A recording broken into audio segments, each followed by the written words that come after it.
Good morning everybody. Once again, I am Ashutosh with the new topic. पिछले class में हम लोग electric field intensity निकाले थे डाइपोल के कारण इक्वेटोरियल एक्सिस पे। ठीक है, पहले हम लोग डाइपोल एक्सिस पे निकाले, फिर इक्वेटोरियल एक्सिस पे निकाले।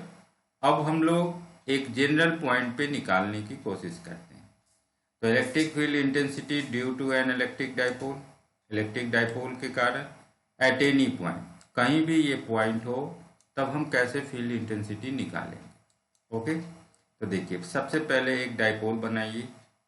तो डाइपोल हम बना रहे हैं ए पॉइंट पे माइनस क्यू चार्ज डाल दिए, फिर बी पॉइंट पे प्लस क्यू चार्ज डाल दिए।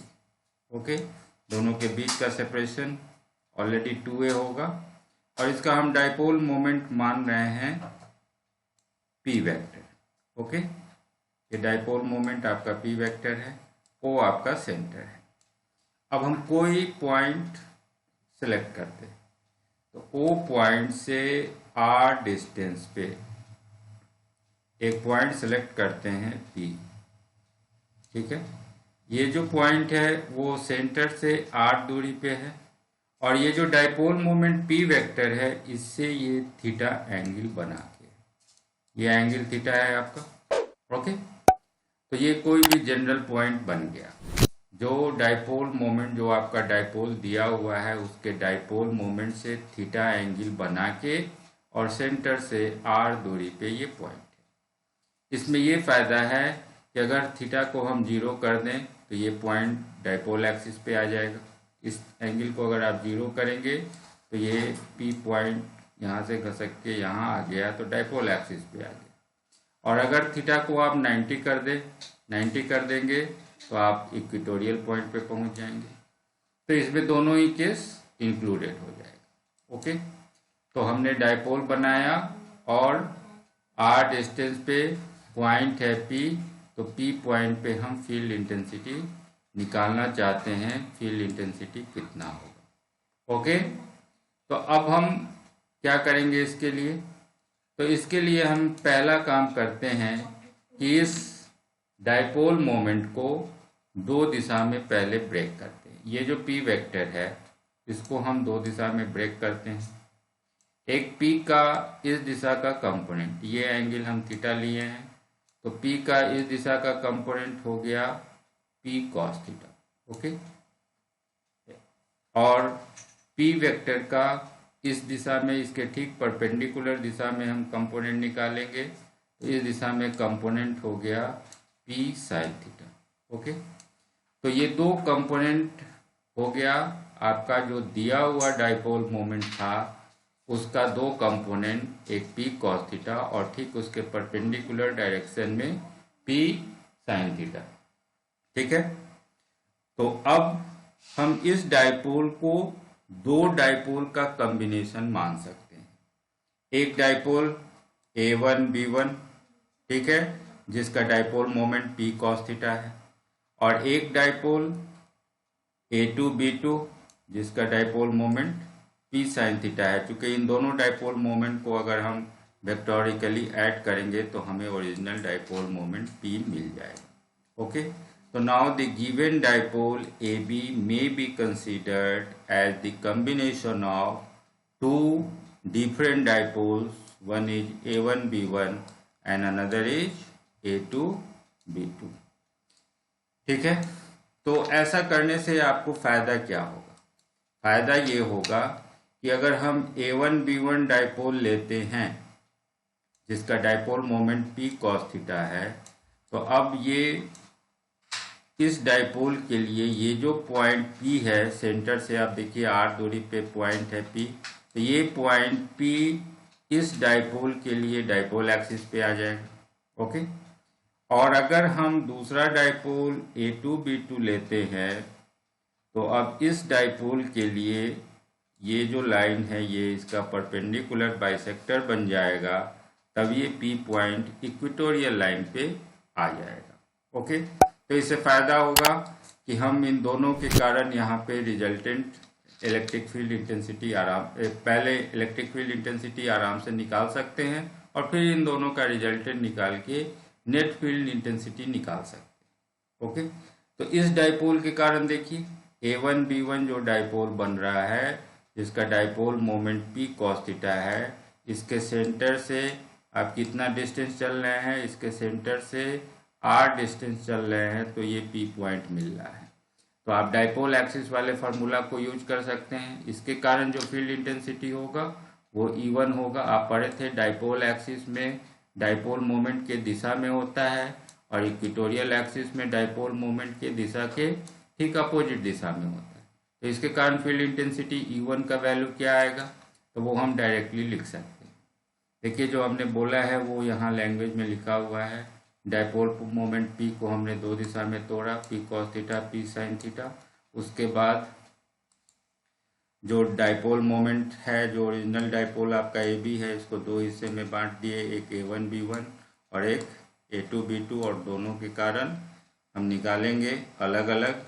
तो पॉइंट P एक के लिए एक्सियल लाइन पे लाई कर रहा है और दूसरे के लिए इक्वेटोरियल लाइन पे लाई करेगा। तो एक्सियल लाइन वाला फॉर्मूला याद कीजिए, तो क्या आया था 1/4πε0 2p/r³ वहाँ आया था 2p/r³। लेकिन आपका जो यहाँ जो डाइपोल मोमेंट है वो P नहीं बल्कि P cos थीटा है, इस दिशा में P cos थीटा। तो P के जगह P cos थीटा हमको लेना पड़ेगा। तो रिजल्ट आ जाएगा 2p cos θ/r³, और दिशा आपको ऑलरेडी बता दिए, ये डाइपोल मोमेंट के दिशा में होता है। तो अलोंग PQ आपका डायरेक्शन हो जाएगा। ओके, तो ये पहला जो डाइपोल A1B1 हम लिए उसके कारण। अब उसी तरह दूसरा डाइपोल लेंगे A2B2। तो अब ये डाइपोल लेते हैं, तो इसका डाइपोल मोमेंट किधर है, इसका डाइपोल मोमेंट इस दिशा में है, P sin थीटा, ये डाइपोल मोमेंट है। तो इस डाइपोल मोमेंट के अपोजिट दिशा में फील्ड इंटेंसिटी होगी, तो इस पॉइंट पे इस दिशा में फील्ड इंटेंसिटी होगी, ये मेरा E2 का वैल्यू होगा। तो E2 का वैल्यू हम निकाल लें। E2 का वैल्यू फिर डायरेक्ट फार्मूला यूज कर लें। E2 का वैल्यू 1/4πε0, और इक्वेटोरियल एक्सिस पे आपको पता है P/r³ होता है। तो यहाँ P के जगह P sin थीटा और r³ हम यूज कर सकते हैं। तो हम डायरेक्ट फार्मूला यहाँ यूज कर लिए, एक्सियल लाइन का और इक्वेटोरियल लाइन का। ओके, अब देखिए, अब इन दोनों का हमको नेट रिजल्टेंट चाहिए। तो अब ये दोनों वेक्टर पे ध्यान दें हम।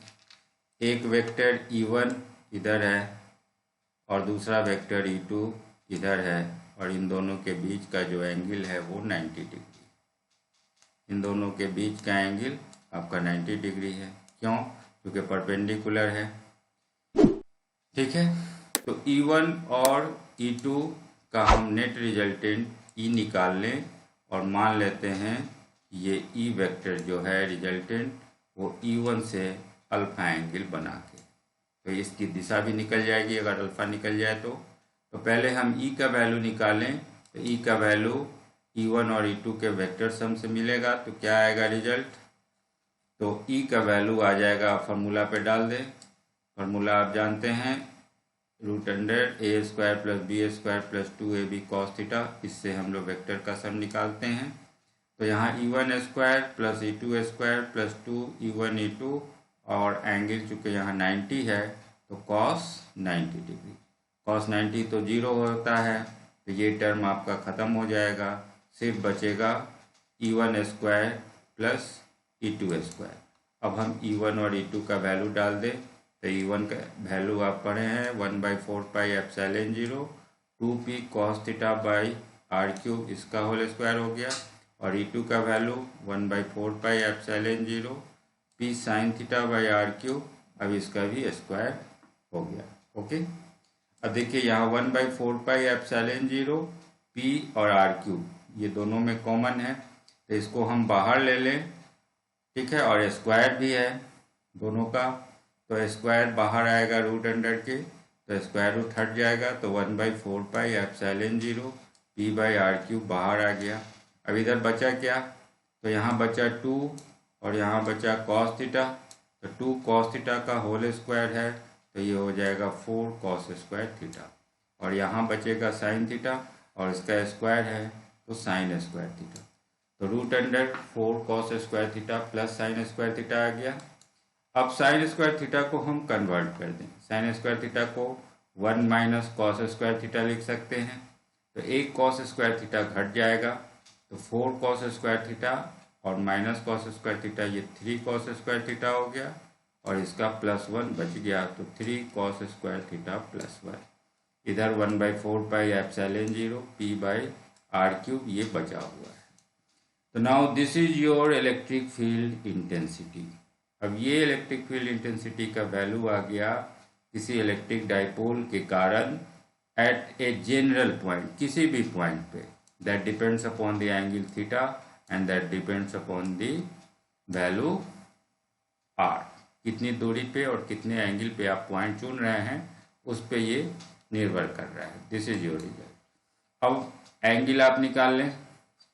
अब ये एंगल क्या होगा, अब एंगल निकालने के लिए tan अल्फा अगर हम निकालते हैं तो tan अल्फा p/b, तो E2 में हम अगर E1 से डिवाइड कर दें तो tan अल्फा आ जाएगा, तो दिशा भी निकल जाएगी। तो tan अल्फा का हम वैल्यू निकालें, tan alpha will be equal to E2/E1। Now tan alpha is equal to E2/E1। E2 का value 1/4 pi epsilon 0 p sin θ/r³ और E1 का value 1/4 pi epsilon 0 2p cos θ/r³। तो देखिए 1/4 pi epsilon 0 1/4 pi epsilon 0 cut जाएगा, r³ cut जाएगा, p से p cut जाएगा, आपके पास बचेगा sin θ/cos θ और इधर 1/2, तो 1/2 tan θ आपका रिजल्ट आ जाएगा। तो tan alpha will be equal to 1/2 tan θ। इससे हम लोग एंगल निकाल सकते हैं कि अब रिजल्टेंट पहला जो वेक्टर E था, E1 था, E1 से कितना एंगल बना के है। ठीक है, अल्फा का वैल्यू अब निकल जाएगा। अब देखिए E और P के बीच में भी आप एंगल निकाल सकते हैं। देखिए ओरिजिनल जो डाइपोल दिया हुआ था उसका P वेक्टर इधर है, तो इस P में और जो रिजल्टेंट है वो यहाँ है E की दिशा, तो इन दोनों के बीच कितना एंगल बन रहा है। तो देखिए ये वेक्टर इधर है और इससे ये कितना एंगल है, तो आप यहाँ से एंगल चलिए। तो पहले ये एंगल बना थीटा, आप यहाँ तक पहुँच गए और थीटा से फिर थोड़ा सा आगे बढ़ेंगे तभी के दिशा में पहुँचेंगे। तो थीटा प्लस अल्फा अगर जोड़ दें तो P वेक्टर और E वेक्टर के बीच का एंगल निकल जाएगा। Okay, then angle between P vector and E vector is now theta plus alpha. अब जो रिजल्टेंट आया उसका angle between E vector and P vector जो आपका दिया हुआ था उन दोनों के बीच का एंगल थीटा प्लस अल्फा है और tan alpha is equal to what, तो 1/2 tan थीटा है। ठीक है, अब ये आप जनरल केस में फील्ड इंटेंसिटी निकाल लिए डाइपोल के कारण। अब इसमें कुछ हम स्पेशल केस देखेंगे। स्पेशल केस देखेंगे कि आपका रिजल्ट फिर वापस आ जा रहा है या नहीं। तो अगर आप थीटा को जो रिजल्ट है उसमें थीटा को 0 डिग्री कर दीजिए। देखिए इसमें अगर हम थीटा को फिगर को देखें, ये एंगल मेरा थीटा है। ठीक है, ये एंगल थीटा है। आप सेंटर से r डिस्टेंस पे पॉइंट को लिए हैं P। ठीक है, अगर हम थीटा को 0 कर दें, अब इसको बैक लाना शुरू करें, बैक लाएंगे तो अब क्या होगा, तो अब यहाँ से r डिस्टेंस चल के r डिस्टेंस हम चलेंगे तो हमारा पॉइंट P अब मिल जाएगा। ओके, तो अब क्या हुआ, अब ये डाइपोल के डाइपोल एक्सिस पे लाई करने लगा। तो थीटा जब 0 होगा तो डाइपोल एक्सिस पे आप पहुंच जाएंगे। और अगर हम थीटा को 90 कर दें, अब यहाँ से बढ़ाते बढ़ाते इसको 90 पे ले गए थीटा को, और 90 पे अब r डिस्टेंस चलेंगे तो अब क्या होगा, अब जो मेरा P पॉइंट है वो P पॉइंट इक्वेटोरियल एक्सिस पे आ जाएगा इस डाइपोल के लिए। ओके, तो थीटा को 0 करेंगे तो डाइपोल एक्सिस का रिजल्ट आ जाना चाहिए, थीटा को 90 करेंगे तो हमें इक्वेटोरियल एक्सिस का रिजल्ट आ जाना चाहिए। तब इसे चेक कर लेंगे हम लोग क्रॉस। तो रिजल्ट आपका याद करना है 3 cos स्क्वायर थीटा +1 है और इधर 1/4πε0 p/r³ है। इसी में हमको थीटा का वैल्यू 0 और 90 डालना है। चलिए special case, when theta is equal to 0 degree, theta को 0 ले लिए तो point P will lie on the dipole axis.